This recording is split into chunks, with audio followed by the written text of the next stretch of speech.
everybody. Welcome back to That Heathen Bastard. Remember, this is not a news show. This is a channel for political platform. This used to be a bit more of a happy, fun time America kind of thing, but I've kind of lost my faith in the country. My America hat has been retired. It's hung up. I might start wearing it again at some point if I'm feeling a little more faithful in the country. Probably not. Anyway, with that being said, let's get started on today's discussion. This will be a further expansion on the video I made earlier. Now, this one's going to be even more controversial. Whoops! My poor mouth. Here we go, folks. Possible black nationalist connection with Black Lives Matter. Oh, yes. I'm going to be pissing some people off. I love it. Anyway, let's get started. I want to talk about how, in some ways, the Black Lives Matter narrative lines up with black nationalist ideology. To an extent, it's not significant, but there is some crossover. See, the the Black Lives Matter narrative is that unarmed black people are being murdered by cops because it's white supremacy, it's racism, it's blah, blah, blah, blah, blah. Never mind the fact that there are still plenty of unarmed white Americans who are also killed. Therefore, showing evidence that the police are not necessarily discriminating based on race. But, never mind that. Meanwhile, black nationalists were saying that for years. They were saying, police are murdering unarmed black people, Rodney King, blah, blah, blah. So let's take our revenge. Black nationalists in the 60s and 70s were well known to do cop killings in black communities.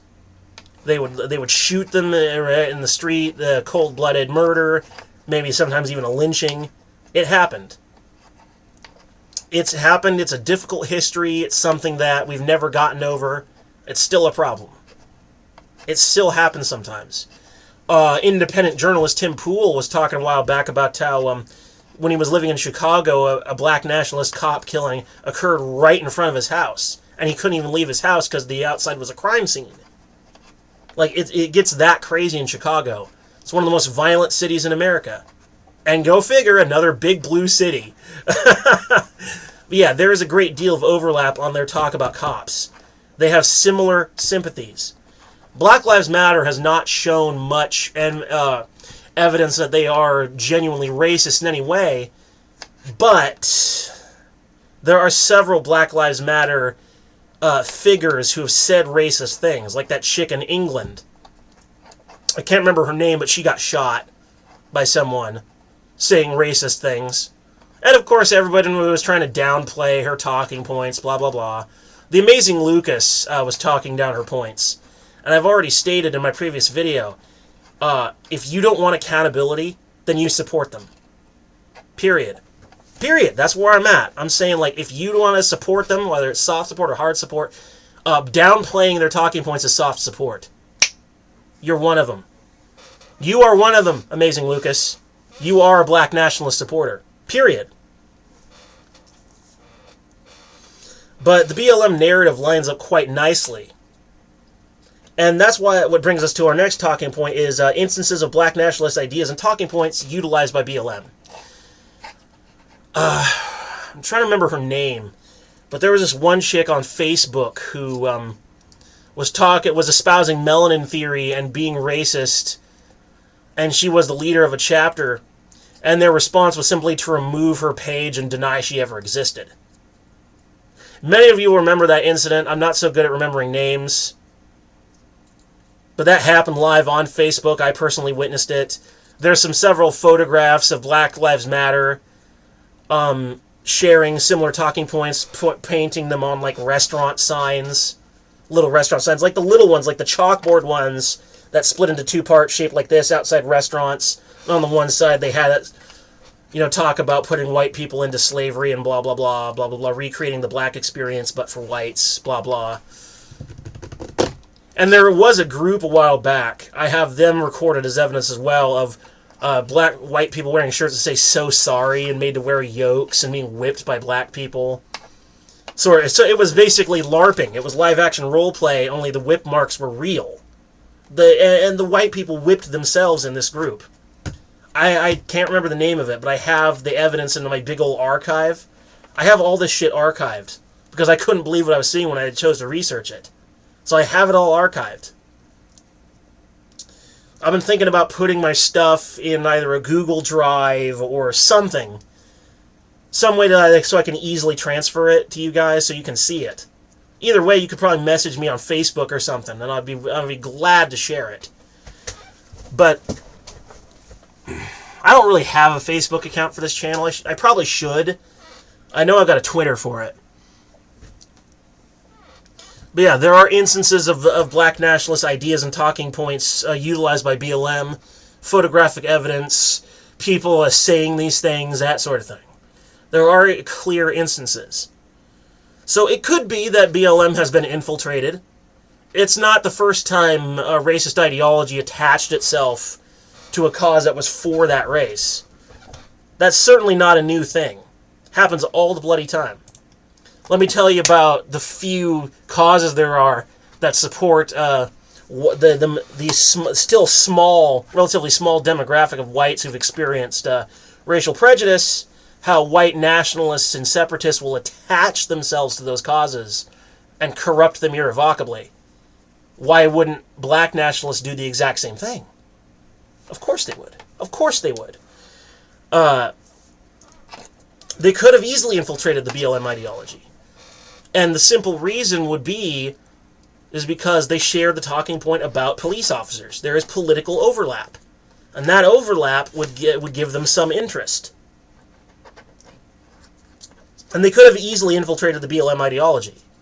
All they would have to do is just not say anything particularly racist at first, show some support for BLM, butter them up, make it seem like they're in the same camp, and then as soon as they join a chapter or form one, that's when they start introducing the black nationalist talking points. The melanin theory, the racism, the conspiracy theory about white people being made in test tubes. I even heard one where they claim that we're aliens or something. Yeah, I cannot make this shit up. It's very real. Oh my God. But yeah. It does seem like a lot of black people have responded to race hatred with race hatred. That they've responded to like with like. To be the same as their enemy. Which is such a human tendency. When we adopt the tactics of our enemy, we become our enemy. And Nietzsche himself had stated, be fearful and careful of fighting monsters lest you become one yourself. And that is precisely what has happened here, in many ways. But it's because they share that ideology of cops are bad, they're shooting unarmed blacks, what do we do? This is white supremacy, blah, blah, blah. They share that in common, so that's how they can sort of have that overlap and be united as one. Now, I have seen some instances of BLM supporting race baiters. And if you're not familiar, race baiters are people who try to bait white people into racist behavior, and they catch it all on camera. And God, there was this one incident, the most famous race baiter is Tariq Nasheed, who I previously said had black nationalist sympathies, was race baiting a guy at a Holiday Inn, and he caused this guy with BPD, borderline personality disorder, to have a mental breakdown. I had a mental breakdown. Not as bad as the one that kid had, but I had one. I know what one of those feels like. Needless to say, I felt like I wanted to find Tariq Nasheed and do my very best Vlad the Impaler impression and shove a pointy stick up his butt and out his mouth. I am not even kidding. Like, that's how angry I was. That he literally caused a guy to have a mental breakdown. I know what those feel like. Not cool, bro. Not cool. These are literally just race baiters are bullies. They're race-related bullies. It's like they think they found someone who they think is racist, so they bully them, harass them, treat them like garbage, just to try and get them to say or do something racist. Like, these people are terrible.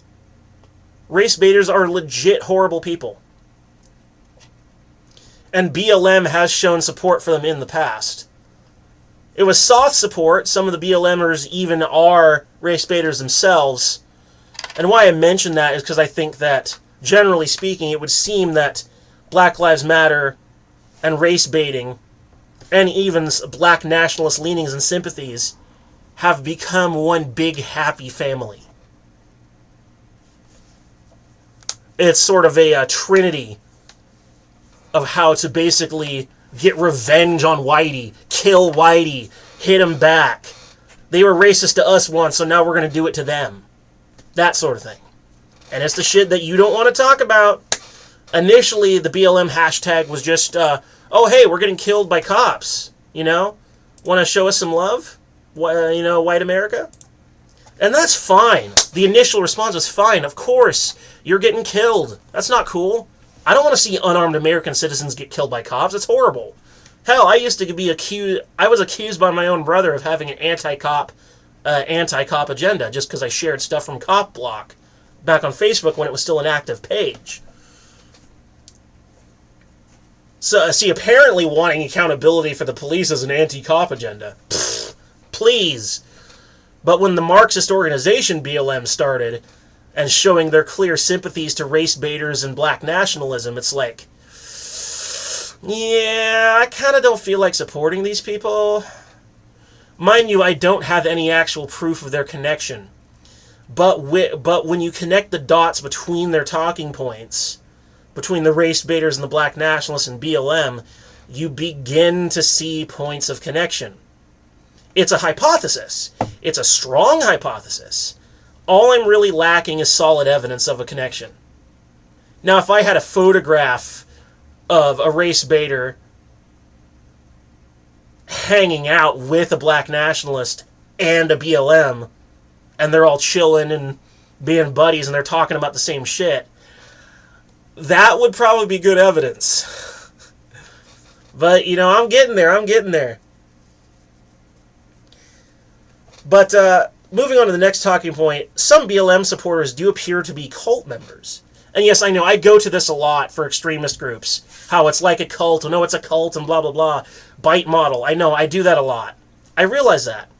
But I feel like it's a really important angle to take, which is why I emphasize it so much. And for those of you who don't remember, the BITE model is bodily control, information control, thought control, and emotional control. These are the 4 primary methods of authoritarian mind control employed by, this was done by the Moonies. The guy who created it was an ex-Moonie named Stephen Hassan. Now, the reason why I say they appear to be cult members, because one of the things you're supposed to look for if you think someone might be in a cult is how they espouse upon alternative facts that put them at odds with mainstream society. Like, let's say the mainstream narrative in society is cheese is good and it comes from cow's milk, whereas a weird cult talking point at odds with society would be cheese is made from cow urine and it's a conspiracy by the Illuminati. Right? That's some of the things. If someone's saying that shit, they could be a cult member. It's not always the case. They could just be a conspiracy theorist. That's frequently it. Now, what's the narrative? They keep trying to say that the societal standard is that right wing is culture and tradition, and left wing is progress and change. But no, according to them, several BLMers, right wing is white supremacy, white nationalism, and violence. Like, all right-wing. They lump us all into that same category.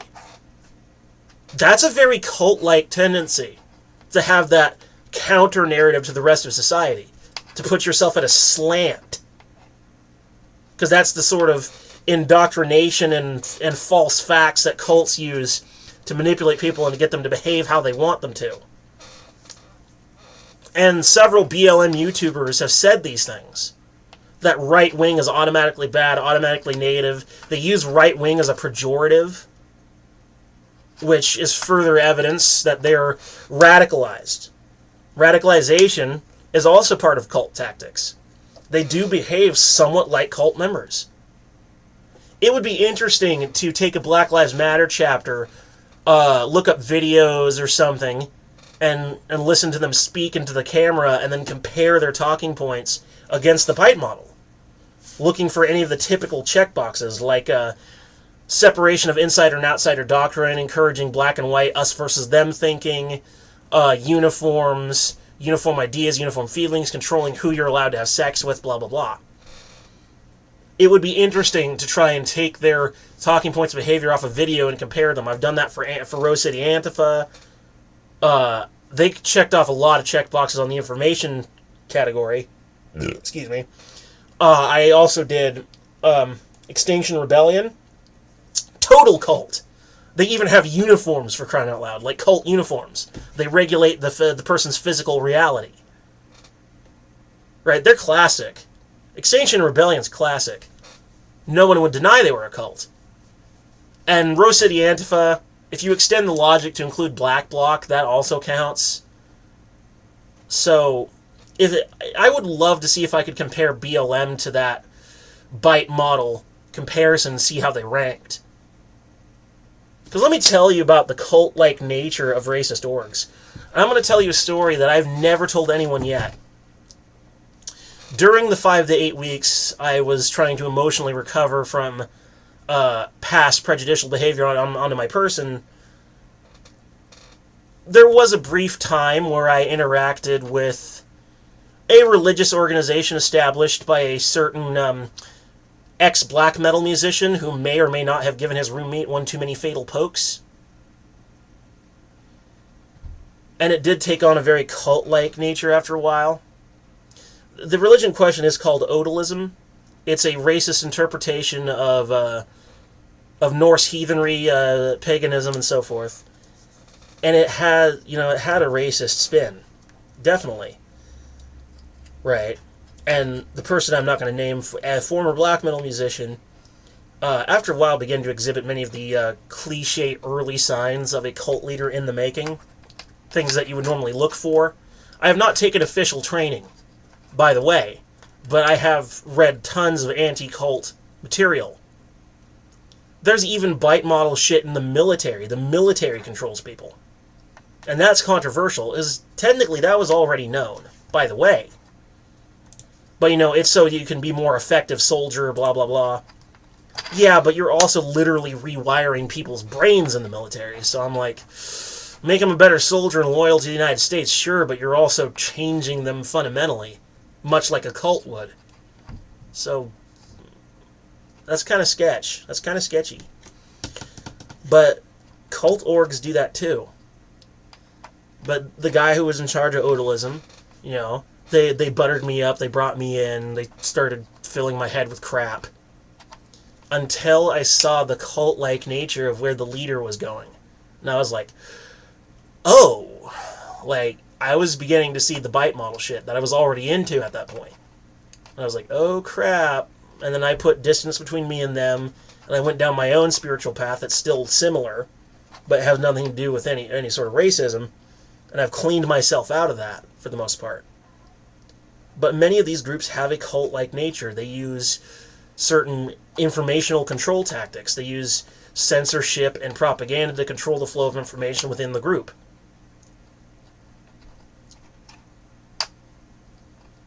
This is how they often operate. So maybe BLM has taken on a cult-like milieu.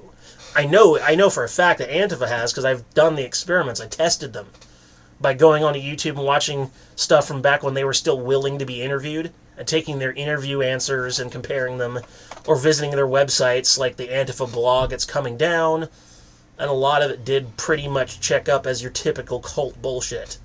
Not all of it, but quite a bit. So it's certainly possible. So, at the end of the day, there's a great deal of political overlap between BLM and Black nationalism, so the infiltration seems kind of obvious. Now, like I said, I cannot actually prove it. Even with the giant archive I've built up of black people behaving racist on social media and elsewhere, the videos, the pictures I have on my computer hard drive, it's like, I still don't have that knockout punch evidence to show that there's a connection between the two. It's a strong hypothesis at best.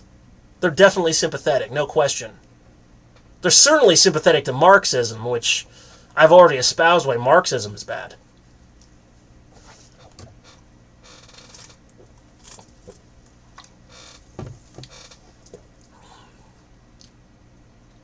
But yeah, that's the political overlap. The sad thing is the distance between a racist and someone who has experienced racism, at least from far as what I can tell, the distance between them is not very long. It's very short. It's the metaphorical equivalent of less than a mile. It's like 10 feet. The person who experiences the racism and the person who does the racism, the distance between them is a jump, hop, and a skip away. That's how it seems to me, based on my past experiences, based on things I've seen, things people have said. Like, if you are on that still somewhat small demographic of whites who've experienced prejudice, you're actually still quite adjacent to a white separatist or a white nationalist. You're not that far from them. You are, in fact, very, very close. This is why it's important, if you've had those experiences, to learn how to tell them apart from the rest of society. Figure out, use the right questions. Don't be like a race baiter and bully the crap out of them. Just ask a few leading questions, see what they say, test them on it. And you might be surprised as how many people might have genuine racist leanings. The true number of people is largely unknown. Aside from the obvious ones, like the remnants of the KKK down in the South, they're still around.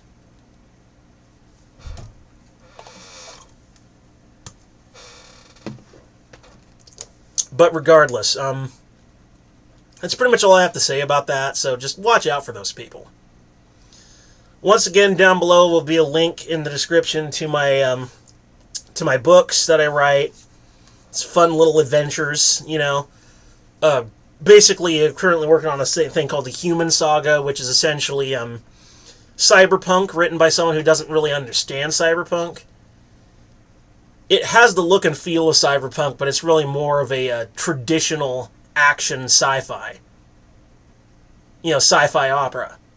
Because I love sci-fi opera, space opera, Star Wars, Farscape. That's sort of my favorite shit. Star Trek is good too. That's more of the traditional exploratory. But anyway, that's going to be down below. Please buy, download, and read them. Thank you. And as always, tschüss. Peace.